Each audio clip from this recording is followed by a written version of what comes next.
Alright, this video is going to be on how to use the shell tool. What the shell tool does is it allows you to kind of hollow out the inside of a part.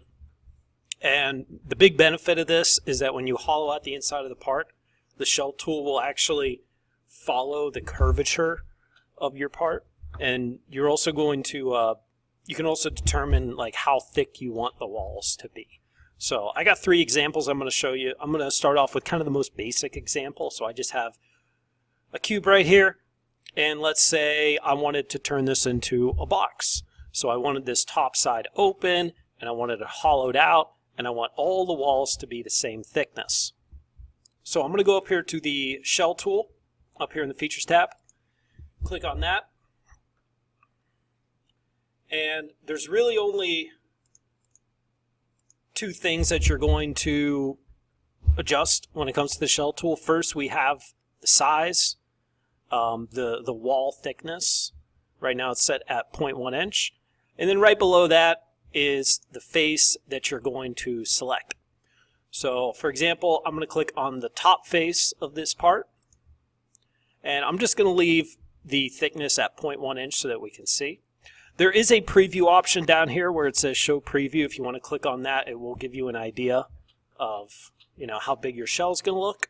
And then we could just green check, and we can see it hollows out the inside of the part. Now, some people might look at something like this, and they might say, well, why not just do a cut extrude? And the main reason for it, and what you'll find out with a lot of tools in Solidworks, is that generally, whenever you do a feature, such as a shell or a fillet or a linear pattern feature, they're a lot easier to change in the future and make changes to, as opposed to doing sketches.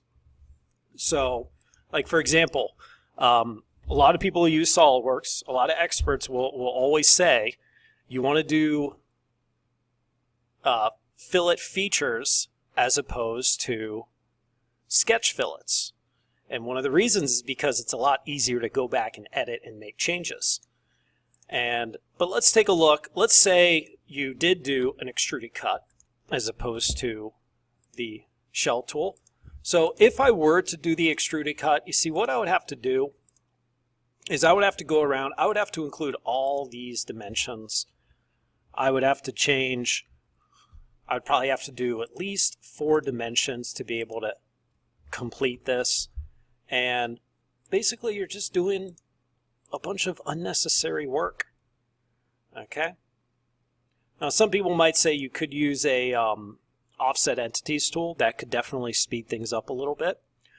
And then if I went to exit sketch, I would then have to adjust how far I want it to go in.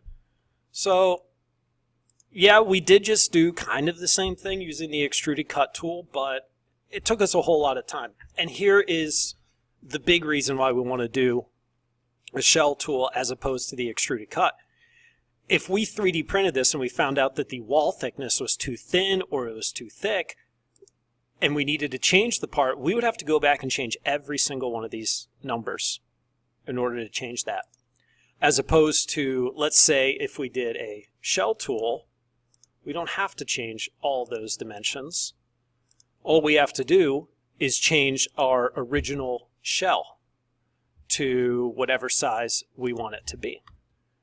So it allows you to really speed up the way that you change things. So let's take a look at a different example. So I'm going to go ahead and close this out. So this is where the shell tool really excels, is where you have shapes and features that have curvature to them.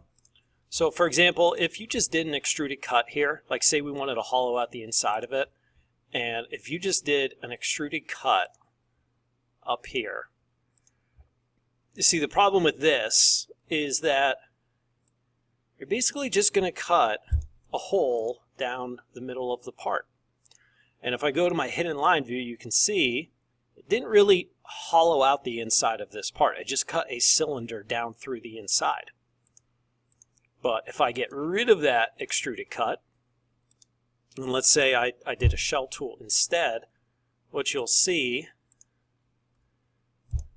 if I turn on hidden line view, so we can see with the shell tool, it actually follows along the curvature of that part. And here's another final example, just with a few different features. This would be really great. I know a lot of like plastic products are built kind of similar to this, where a lot of the insides are kind of hollowed out to save on materials.